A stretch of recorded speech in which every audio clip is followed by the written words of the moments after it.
So this is an RP run with 1 support player and 3 Blossom Dancers. Start of the run here. One of the Blossom Dancers is in a break scalp. They have just broken every appendage that it has other than its heart. Support player meanwhile has topple locked and given us all a lot of TP. And then the 3 of us Blossom Dancers have locked onto the heart appendage, built our overdrive count, and started Blossom Dancing. We're not doing as much damage at the start here as we should be, as our support player was a bit slow to give us a potential buff for some reason. Something went wrong for them. So the first 6 Blossom Dancers do less damage than they should. Also, whilst I was playing it, I thought I must have made a mistake of some kind when I was seeing the low numbers, so I did an extra offensive stance I didn't need to do, which potentially cost me, I don't know, half a time of a Blossom Dance. So the way this works, the three Blossom Dancers are all locked onto its heart there, which is its weakest appendage, so the spot you can do the most damage to. And we have used defensive stance and primer. So primer gives a crit chance. Ideally you use the primer in response to an underdog soul voice to get primer level 6, to get crit chance level 6, or you just get that by luck when using it without. See, I don't have crit chance level 6 at this point, I'm still level 5. So you don't want to pinch the first underdog soul voice because the support player needs to use that to give us potential up level 6. So ideally we have potential up level 6, offensive stance level 6, which you just get from using offensive stance, and critical power level 6. And then it's 10 Blossom Dancers, followed by combat limbo, offensive stance, use overdrive to cut off the offensive stance animation, and then 10 more Blossom Dancers. The reason you have to put an offensive stance after every combat limbo is so that fast forward, one of the skills we're using, will apply to the first Blossom Dance, otherwise you end up with a wait after the Blossom Dance. But you can use a reactivation of overdrive to cut off the animation of the offensive stances. There's no reason to watch it. You may have noticed that I cut it all the way. I cut it right at the start, as offensive stance actually applies its buff at the start of its animation rather than the end. So the build we're using to get this fast cooldown and do this much damage has no room for any TP gain. So we're actually using 4 secondary cooldown reducer augments on our weapons, plus a left arm that has secondary cooldown reducer and max TP up. We then have a right arm's just potential up, bought from the shop. Our chest gear has aura rapid cooldown, and our leg gear is supreme shorts, which is fashion gear that has aura rapid cooldown on. And then for headgear, it's a light helmets with potential up and potential boost. So that set leaves nowhere in it for any TP gain. So the support player is using the assault rifle move Last Stand to keep giving us TP. That's how we can keep going so much. Also, in fact, in multiplayer, well actually not actually multiplayer, when you've got multiple players in the party all in overdrive, you get a small amount of TP for every hit you land on an enemy. The effect of having multiple players in overdrive. So that helps a little bit, but we wouldn't be able to keep going at this pace without all of the last stands from the support player.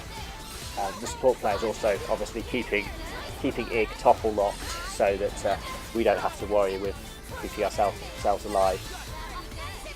Then they gave us that potential up buff, we gave ourselves the critical power buff, and then we use the Arc Combat Limbo, which locks all the buffs you have so they don't go away. Combat Limbo locks in your buffs for 36 seconds, so if you find this, you need to redo it every 10 Blossom Dancers.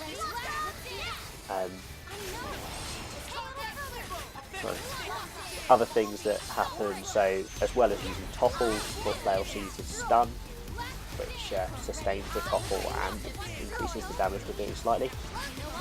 So the various soul voices everyone is shouting can increase the damage quite a lot, so they're quite important. The orange ones particularly. At the start of the run, the green ones, the underdog ones, matter for us all to get critical power 6 and potential 6, but through the middle of the run those are less important.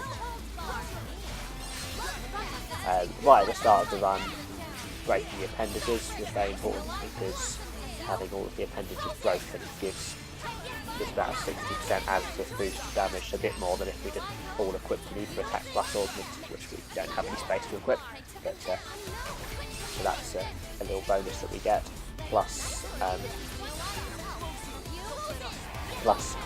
we're all targeting the heart appendage, which is Ig's weakest appendage, so we can do the most damage to it. We're not breaking it because we're using the Core Crusher skill, which stops you breaking the appendage you're targeting.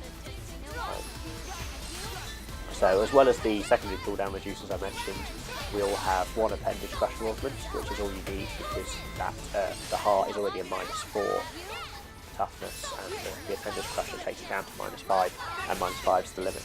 So with other enemies you need more appendage crushers, but with this just the one. Then we have an ultra fauna criticals augment, because with having critical power 6 all the time, increasing your critical chance is the next best way to buff your damage. We're all using dual guns that have potential up and potential boost. Mine have overdrive count up as a third trait, which lets me do a very fast start. The other good third trait you can have is critical chance up, which increases your damage through the run.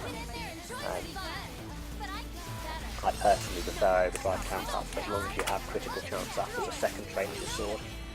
If you don't have critical chance up on your sword, you'd want critical chance on your guns somewhere. So that's the basic idea of how this works, and as you can see, this certainly isn't a perfect run.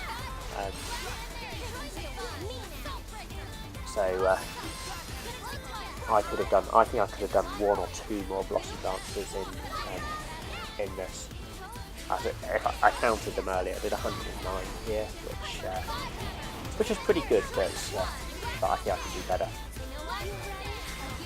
And this isn't the highest score that's been done. The highest score I've been involved